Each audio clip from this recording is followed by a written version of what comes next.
ہمارے ایک بیل نے چارہ کھانا چھوڑ دیا تو ایک دو دن تو نوکر نے نوٹس نہیں لیا. تیسرے دن ان کا میاں صاحب داند کہتے ہیں ہماری زبان میں, داند جڑا بیل ہے چارہ نہیں پٹھے نہیں کھا رہا. تو ابا جی نے مرحوم نے بلایا ڈاکٹر.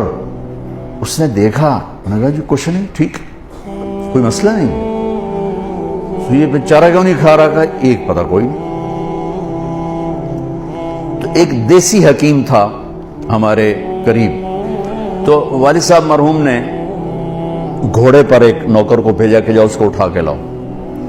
اس کو لے کر آئے تو اس نے بیل کو یوں دیکھا, کہنے لگا میاں صاحب انہوں پٹھے کون پاندا ہے؟ تو ایک ہمارا نوکر تھا اللہ دتا کسائی, تو اس کو دتو کسائی کہتے تھے.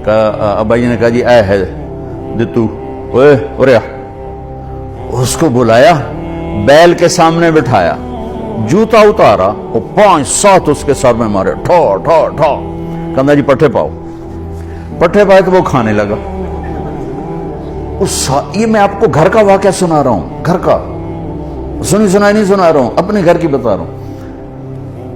ابا جی نے کہا ایک ہی جادو ہے.